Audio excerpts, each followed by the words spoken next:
The Power of Your Subconscious Mind. Unlock Your Master Key to Success by Dr. Joseph Murphy. Chapter 2. How Your Own Mind Works. You have a mind, and you should learn how to use it. There are two levels of your mind, the conscious or rational level and the subconscious or irrational level. You think with your conscious mind, and whatever you habitually think sinks down into your subconscious mind, which creates according to the nature of your thoughts. Your subconscious mind is the seat of your emotions and is the creative mind. If you think good, good will follow. And if you think evil, evil will follow. This is the way your mind works. The main point to remember is once the subconscious mind accepts an idea, it begins to execute it. It is an interesting and subtle truth that the law of the subconscious mind works for good and bad ideas alike. This law, when applied in a negative way, is the cause of failure, frustration, and unhappiness. However, when your habitual thinking is harmonious and constructive, you experience perfect health, success, and prosperity. Peace of mind and a healthy body are inevitable when you begin to think and feel in the right way. Whatever you claim mentally and feel as true, your subconscious mind will accept and bring forth into your experience. The only thing necessary for you to do is to get your subconscious mind to accept your idea, and the law of your own subconscious mind will bring forth the health, peace, or the position you desire. You give the command or decree, and your subconscious will faithfully reproduce the idea impressed upon it. The law of your mind is this: you will get a reaction or response from your subconscious mind according to the nature of the thought or idea you hold in your conscious mind. Psychologists and psychiatrists point out that when your thoughts are conveyed to your subconscious mind, impressions are made in the brain cells. As soon as your subconscious accepts an idea, it proceeds to put it into effect immediately. It works by association of ideas and uses every bit of knowledge that you have gathered in your lifetime to bring about its purpose.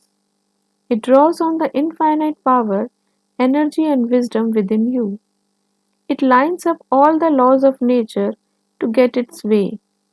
Sometimes it seems to bring about an immediate solution to your difficulties, but at other times it may take weeks, days, or longer.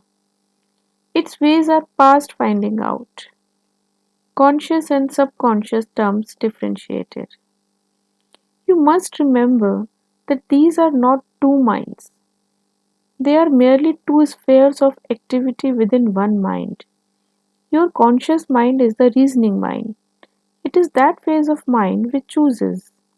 For example, you choose your books, your home, and your partner in life. You make all your decisions with your conscious mind. On the other hand, without any conscious choice on your part, your heart is kept functioning automatically, and the process of digestion, circulation, and breathing are carried on by your subconscious mind through processes independent of your conscious control. Your subconscious mind accepts what is impressed upon it and what you consciously believe. It does not reason things out like your conscious mind, and it does not argue with you controversially. Your subconscious mind is like the soil, which accepts any kind of seed, good or bad. Your thoughts are active and might be likened unto seeds. Negative, destructive thoughts continue to work negatively in your subconscious mind, and in due time will come forth into outer experience, which corresponds with them. Remember, your subconscious mind does not engage in proving whether your thoughts are good or bad, true or false, but it responds according to the nature of your thoughts or suggestions. For example, if you consciously assume something is true, even though it may be false, your subconscious mind will accept it as true and proceed to bring about results, which must necessarily follow because you consciously assumed it to be true. Experiments by psychologists. Innumerable experiments by psychologists and others on persons in the hypnotic state have shown that the subconscious mind is incapable of making selections and comparisons, which are necessary for a reasoning process. They have shown repeatedly that your subconscious mind will accept any suggestions, however false. Having once accepted any suggestion, it responds according to the nature of the suggestion given. To illustrate the amenability of your subconscious mind to suggestion, if a practiced hypnotist suggests to one of his subjects that he is Napoleon Bonaparte, or even a cat or a dog, he will act out the part with inimitable accuracy. His personality becomes changed for the time being. He believes himself to be whatever the operator tells him he is. A skilled hypnotist may suggest to one of his students in the hypnotic state that his back itches, to another that his nose is bleeding, to another that he is a marble statue, to another that he is freezing and the temperature is below zero. Each one will follow out the line of his particular suggestion, totally oblivious to all his surroundings which do not pertain to his idea. These simple illustrations portray clearly the difference between your conscious reasoning mind and your subconscious mind, which is impersonal, non selective, and accepts as true whatever your conscious mind believes to be true. Hence, the importance of selecting thoughts, ideas, and premises which bless, heal, inspire, and fill your soul with joy. The terms objective and subjective mind clarified. Your conscious mind is sometimes referred to as your objective mind because it deals with outward objects. The objective mind takes cognizance of the objective world. Its media of observation are your five physical senses. Your objective mind is your guide and director in your contact with your environment. You gain knowledge through your five senses. Your objective mind learns through observation, experience, and education. As previously pointed out, the greatest function of the objective mind is that of reasoning. Suppose you are one of the thousands of tourists who come to Los Angeles annually. You would come to the conclusion that it is a beautiful city based upon your observation of the parks, pretty gardens, majestic buildings, and lovely homes. This is the working of your objective mind. Your subconscious mind is oftentimes referred to as your subjective mind. Your subjective mind takes cognizance of its environment by means independent of the five senses. Your subjective mind perceives by intuition. It is the seat of your emotion and storehouse of memory. Your subjective mind performs its highest functions when your objective senses are in abeyance. In a word, it is that intelligence which makes itself manifest when the objective mind is suspended or in a sleepy, drowsy state. Your subjective mind sees without the use of the natural organs of vision. It has the capacity of clairvoyance and clairaudience.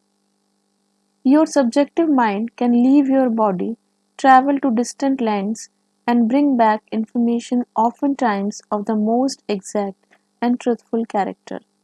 Through your subjective mind, you can read the thoughts of others, read the contents of sealed envelopes and closed safes. Your subjective mind has the ability to apprehend the thoughts of others without the use of the ordinary objective means of communication. It is of the greatest importance that we understand the interaction of the objective and subjective mind in order to learn the true art of prayer. The subconscious cannot reason like your conscious mind. Your subconscious mind cannot argue controversially. Hence, if you give it wrong suggestions, it will accept them as true and will proceed to bring them to pass as conditions, experiences, and events. All things that have happened to you are based on thoughts impressed on your subconscious mind through belief. If you have conveyed erroneous concepts to your subconscious mind, the sure method of overcoming them is by the repetition of constructive, harmonious thoughts frequently repeated, which your subconscious mind accepts, thus forming new and healthy habits of thought and life. For your subconscious mind is the seat of habit. The habitual thinking of your conscious mind establishes deep grooves in your subconscious mind. This is very favorable for you if your habitual thoughts are harmonious, peaceful, and constructive. If you have indulged in fear, worry, and other destructive forms of thinking, the remedy is to recognize the omnipotence of your subconscious mind and decree freedom, happiness, and perfect health. Your subconscious mind, being creative and one with your divine source, will proceed to create the freedom and happiness which you have earnestly decreed. The tremendous power of suggestion. You must realize by now that your conscious mind is the watchman at the gate, and its chief function is to protect your subconscious mind from false impressions. You are now aware of one of the basic laws of mind. Your subconscious mind is amenable to suggestion. As you know, your subconscious mind does not make comparisons or contrasts, neither does it reason and think things out for itself.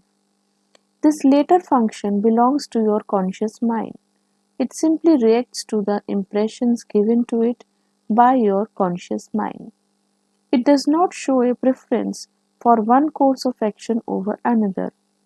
The following is the classic example of the tremendous power of suggestion. Suppose you approach a timid looking passenger on board ship and say to him something like this: "You look very ill. How pale you are.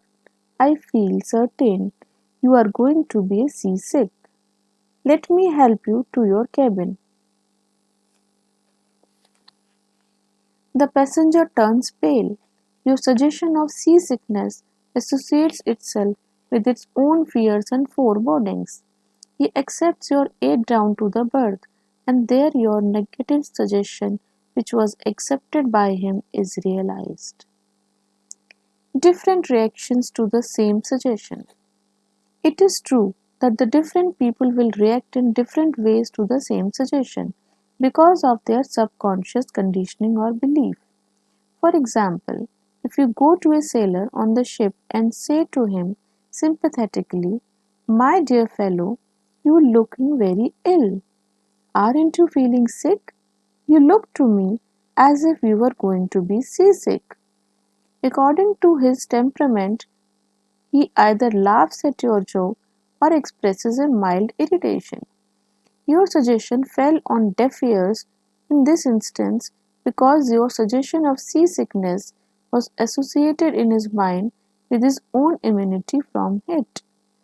Therefore, it called up not fear or worry but self-confidence. The dictionary says that a suggestion is the act or instance of putting something into one's mind. The mental process by which the thought or idea suggested is entertained, accepted, or put into effect. You must remember that a suggestion cannot impose something on the subconscious mind against the will of the conscious mind. In other words, your conscious mind has the power to reject the suggestion given. In the case of the sailor, he had no fear of seasickness. He had convinced himself of his immunity, and the negative suggestion had absolutely no power to evoke fear. The suggestion of seasickness to other passengers called forth his indwelling fear of seasickness. Each of us has his own inner beliefs, fears, opinions, and these inner assumptions rule and govern our lives. A suggestion has no power in and of itself except it is accepted mentally by you. This causes your subconscious powers to flow in a limited and restricted way according to the nature of the suggestion. How he lost his arm. Every 2 or 3 years, I give a series of lectures at the London Truth Forum in Caxton Hall. This is the forum I have founded a number of years ago. Dr. Evelyn Fleet, the director, told me about an article which appeared in the English newspapers dealing with the power of suggestion. This is the suggestion a man gave to his subconscious mind over a period of about 2 years. I would give my right arm to see my daughter cured. It appeared that his daughter had a crippling form of arthritis together with a so-called incurable form of skin disease.